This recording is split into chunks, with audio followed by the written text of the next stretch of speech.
तो आज हमारे साथ है चंदू सर और चंदू भाटकर सर, जो उनका एक्सपीरियंस मेरा जो बचपन अंडर 14 जो क्रिकेट में खेला हूँ सर के अंडर ही खेला हूँ, एंड उनका एक्सपीरियंस बहुत वास्ट है। 28 ईयर्स MIG क्लब को सर्व किया है। पृथ्वी शॉ, जितने भी जूनियर क्रिकेट है, जितने भी मुंबई के जूनियर अपकमिंग क्रिकेटर है, उनको उन्होंने ट्रेन किया है। तो उनका एक्सपीरियंस के बारे में हम लोग थोड़ा जानेंगे। तो आज के इंटरव्यू में है चंदू सर। हेलो सर, कैसे हो? मस्त। तो चंदू सर, आप ही हमको शेयर कीजिए। आप 28 ईयर्स MIG के लिए दिए हैं एंड पृथ्वी शॉ जैसे प्लेयर आपने डेवलप किया है, तो एंड आप कुछ शेयर कीजिए आपके हिसाब से। शेयर में एग्जैक्ट आपका मीनिंग क्या है शेयर करना? शेयरिंग मतलब आपका एक्सपीरियंस शेयर कीजिए सर। आपको 20 ईयर्स जो मुंबई क्रिकेट के लिए आपने इतना टाइम वक्त दिया है, एंड जो आपके अंडर इतने बड़े बड़े प्लेयर्स जनरेट होकर इंडियन टीम के लिए खेले हैं, उसके बारे में आपको बताना है एंड आपके रिगार्डिंग आपको शेयर। नहीं, खाली सीरियसनेस होना चाहिए। प्रैक्टिस ऐसा होना चाहिए कि मैं कुछ जो कर रहा हूँ, मैं कौन सा कोचिंग कर रहे, तो सिंसियर होना चाहिए। अगर आपको कोचिंग करना है तो बहुत कुछ सीखना पड़ता है। अगर मेरा एक्सपीरियंस कम है तो मेरे से कोई अच्छे आ गए तो मैं उसको पूछता हूँ कि मेरा उसमें क्या क्या करना चाहिए। तो ऐसा मैंने नॉलेज कलेक्ट किया। मैं MCA में लेवल 1 किया, बड़े बड़े कोचेस के साथ काम किया। विजय भोसले थे, चंद्रकांत पंडित थे, ऐसे बहुत से कोचेस हैं। बाद में प्रशांत शेट्टी हमारे इधर कोच है। उसके बाद आई थिंक थोड़े दिन के लिए संदीप पाटिल भी थे, तो उनके साथ थोड़ा सा कोचिंग करके थोड़ा सीख रहा हूँ। 14 ईयर्स का समर कैंप का कोचिंग आपके MCA ने आपके बाहर दिया था, तो 14 ईयर्स का एक पॉइंट निकल के आएगा, पॉइंट ऑफ व्यू निकल के आएगा। तो आपको क्या लगता है कि और कहाँ पर काम करना चाहिए एंड बच्चे लोग को कहाँ पर काम करना चाहिए, एज ए कोचेस को भी कहाँ पर काम करना चाहिए बेसिकली? एक्चुअली कैसा है कि MCA का जो कैम्प होता है तो हर साल सेम फॉर्मेट रहता है। तो थोड़ा सा कुछ चेंज करना चाहिए, क्योंकि हम लोग यहाँ से पिक करके हम लोग मुंबई के लिए प्लेयर देते हैं, राइट। तो मुझे लगता है कि एक चेयरमैन रहता है, 4 सिलेक्टर रहते हैं। तो मुझे लगता है कि हर को जो सिलेक्शन जो है रहता है ना, वो उधर करना चाहिए और हर कोच के हाथ में वो जो 25 या 18 प्लेयर्स निकालते हैं वो दे देना चाहिए। नहीं तो क्या होता है कि अगर मैं इधर कोचिंग करता हूँ, कभी कभी कैसा है 400-500 बच्चे आते हैं और वो बच्चे में से प्रॉब्लम कहते हैं एक आधा बच्चा निकल जाता है। एक दिन उसका ख़राब रहता है, तो अगर कंसिडर करना चाहिए। हाँ, तो उसको कंसिडर करना चाहिए, उसका फीडबैक ले। और वो 1.5 महीने का कोचिंग में थोड़ा मैचेस उनको ज़्यादा मिलना चाहिए। 3 ही होता है, 3 ही मैच होता है, उसमें जस्टिफाई नहीं करता कि उसमें कैसा रहता है 18 प्लेयर को everybody get a chance to अपना ये मिलना चाहिए। तो उसको 1 या 2 मैच मिल रही है। और समर में तो बहुत गर्मी रहने का विकेट का कंडीशन इतना अच्छा नहीं रहता।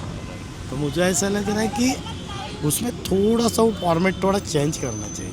अच्छा, अगर तुम एक अच्छे क्रिकेटर मिलने के लिए, क्योंकि वो टाइम तो फास्ट बॉलर क्या डालेगी, राइट। फास्ट बॉलर का ड्यूरेशन ही खत्म हो जाता वो टाइम। तो वो टाइम वो ऐसे वो मैचेस वो पूरा साल के लिए कुछ तो होना चाहिए। हाँ, मीन्स पूरा ईयर वो जो बच्चे सिलेक्ट हो गए तो पूरा साल को एक पैकेज मिलना चाहिए। राइट, वो उसी 2 महीने के, और महीना भी नहीं बोल सकते, 1.5 महीने में 15 दिन तुम्हारा 8-10 दिन तो सिलेक्शन में चले जाते हैं। Right sir.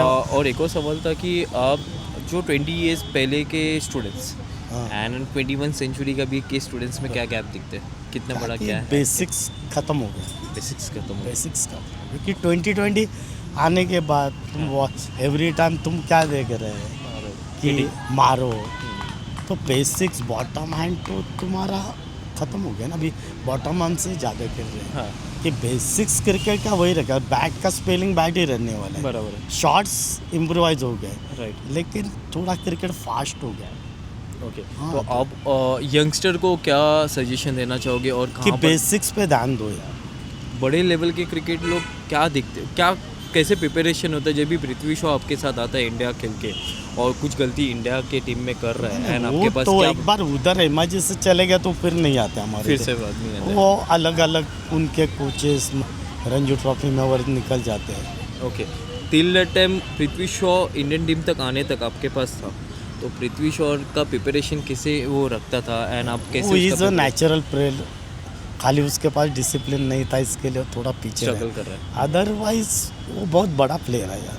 अच्छा जिमी मार ऑर्डर्स हाँ थी जिमी वो का तो जिमी के बारे में आप क्या कहें उसके हार्डवर्क तो डिसिप्लिन तो बहुत ही है डिसिप्लिन हो, उसको जैसा बोलता है वैसे, क्योंकि अच्छा प्लेयर के लिए क्या होना चाहिए कि जो एक बार बताएगा तो मुझे 10 दिन के बाद वो फिर बताना पड़ता है तो नहीं हाँ, हाँ हाँ, राइट अच्छा, वो रिपीटेबली काम नहीं आना हाँ। चाहिए वो काम उधर का उधर ही सॉल्व करना चाहिए इसके लिए जिसके पास टैलेंट है वो ऊपर जाता है ठीक है, लेकिन बाद में हम लोग अभी देखो बैटिंग करते हैं, एक खाली आउट होने के बाद हम लोग विकेट फेंक के आते हैं तो वो नहीं होना चाहिए।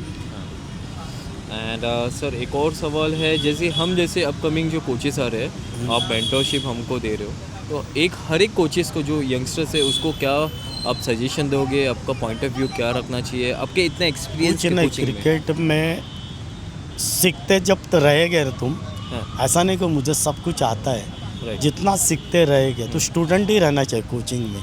कोचिंग में भी कोचेस को भी स्टूडेंट स्टूडेंट्स ही रहना चाहिए स्टूडेंट रहना चाहिए तो आप कुछ चीज़ें हम लोग को पता नहीं चलता है, दूसरे एंगल से दूसरे कोच को पता चलता है, हाँ हाँ हाँ राइट तो वो ढूंढना अपना काम है। हर बच्चे को पास से करके क्या लेना है वो आपको पता होना चाहिए।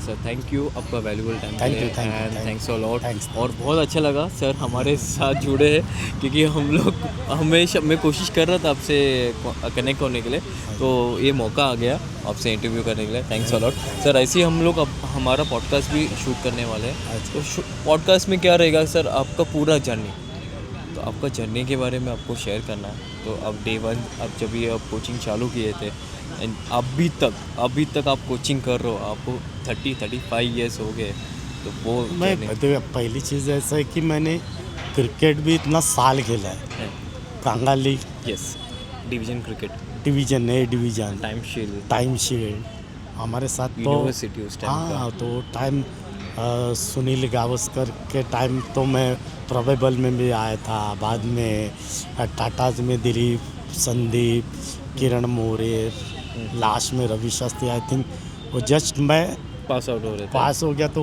लोग आए वो आए थे तो उस उनके साथ बहुत सीखने को मिला। एमएल आप्टे हाँ जो कांगा लीग में लंदन से खेलने के लिए आते थे, हाँ उनके पास से बहुत सीखने को मिलता है। तो अभी कांगा लीग के भी बारे में आप क्या बोलोगे कि पहले जितना कांगा लीग के मैचेस होते थे अभी कम हो रहे हैं अभी क्या हो गया है, तो वो एक कांगा लीग में अभी क्या होता, थोड़ा गीला विकेट रहता था तो हम लोग क्रिकेट नहीं खेलते कि अरे नहीं यार विकेट गंदा है, हाँ क्योंकि मैं एक मैच को ऑब्जर्वर था, हाँ मैं नाम नहीं ले रहा, तो रणजी ट्रॉफी एक प्लेयर था तो अंपायर बोला कि मैच ऑन टाइम है, तो वो रणजी ट्रॉफी बोला अरे यार मरवा देंगे यार इसमें, अरे बोलो कांगा लीग बारिश में ही खेलते हैं उसको ही बोलते हैं हाँ। और कांगा लीग का कंडीशन में इतनी सिचुएशन आती है, ड्राइंग स्टेज आता है, सॉफ्ट आता है, बॉल तो ड्राइव कम करने का, पुल और कट के ऊपर ज़्यादा ध्यान, वो आजकल है किधर। इसके लिए जो आज तक जो मुंबई को